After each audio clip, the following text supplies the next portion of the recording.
নমস্কাৰ বন্ধুসকল কৰোনা মহামাৰীৰ আতংকৰ পিছত গোটেই পৃথিৱীতে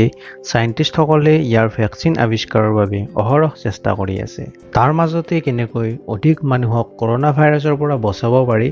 তাৰ নতুন কৌশল সকলোৱে বিচাৰি আছে তেনে এটা কৌশল হ'ল প্লাজমা থেৰাপি যি অসমত বৰ্তমানে প্ৰয়োগ কৰাৰ কথা চিন্তা কৰা হৈছে এই ভিডিঅ'টোত প্লাজমা আৰু প্লাজমা থেৰাপি কি ইয়াৰ বিষয়ে আলোচনা কৰিম যদি এই ভিডিঅ'টো চাই ভাল পায় তেন্তে লাইক কৰিব আৰু এনে ধৰণৰ নতুন জ্ঞানেৰে ভৰা ভিডিঅ' পাবলৈ আমাৰ চেনেলটো এতিয়াই সাবস্ক্ৰাইব কৰি থব যেতিয়া আপোনাৰ দেহত ক'বাত কাটা চিঙা হয় বা আপুনি কৰবাত পৰিলে ওপৰৰ ছালখিনি উঠি যায় তেনে সময়ত আপুনি ভালকৈ চালে লক্ষ্য কৰিব যে অলপ সময়ৰ পিছত আপোনাৰ সেই কটা ঠাইখিনিত তেজৰ লগতে হালধীয়া ৰঙৰ কিছু তৰল পদাৰ্থ ওলায় যি আপোনাৰ কটা ঠাইখিনিত এটা আঠাৰ নিচিনা আৱৰণৰ সৃষ্টি কৰে আৰু তাৰ পিছত তাৰ চাৰিওফালে তেজ গোট খাই এই আৱৰণটো সৃষ্টি কৰে এই হালধীয়া তৰল পদাৰ্থখিনিকে প্লাজমা বুলি কোৱা হয় প্লাজমা আমাৰ শৰীৰৰ তেজৰ এটা গুৰুত্বপূৰ্ণ অংশ যি আমাৰ গোটেই শৰীৰটোক পুষ্টিকৰ দ্ৰব্যৰ লগতে বিভিন্ন হৰমনৰ চলাচলত সহায় কৰে যেতিয়া আমাৰ শৰীৰৰ কিবা ইনফেকচন হয় তেতিয়া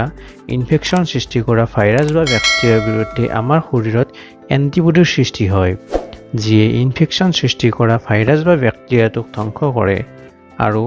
এই এন্টিবডিয়ে আমাক ৰোগমুক্ত কৰে আৰু আমাৰ ইমিউনিটি বৃদ্ধি কৰে ব্লাড বেংকত যেনেকৈ আপুনি ব্লাড ডোনেট কৰে তেনেকৈ আপুনি প্লাজমা ডোনেট কৰিব পাৰে এজন সুস্থ ব্যক্তিৰ দেহৰ পৰা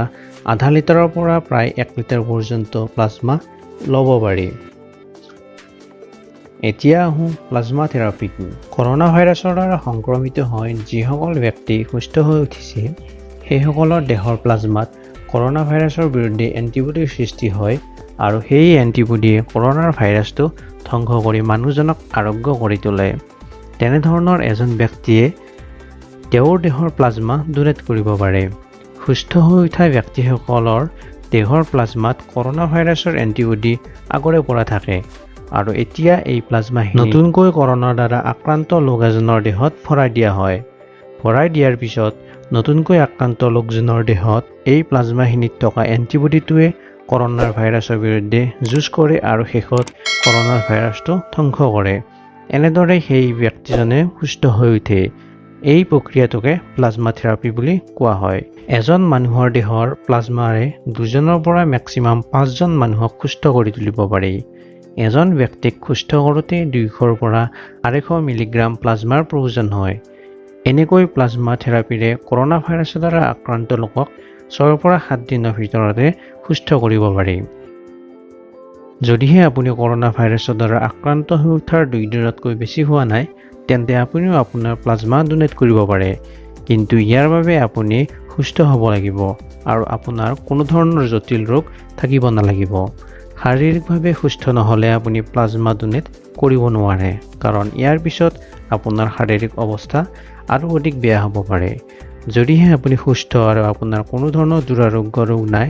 তেন্তে আপুনি মেডিকেলত গৈ যোগাযোগ কৰি নিজৰ প্লাজমা ডোনেট কৰি হয়তো আৰু কেইজনমান ব্যক্তিৰ জীৱন ৰক্ষা কৰিব পাৰে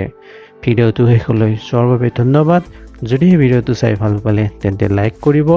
আৰু এনে ধৰণৰ আৰু অধিক ভিডিঅ' পাই থাকিবলৈ আমাৰ চেনেলটো এতিয়াই সাবস্ক্ৰাইব কৰি থব ধন্যবাদ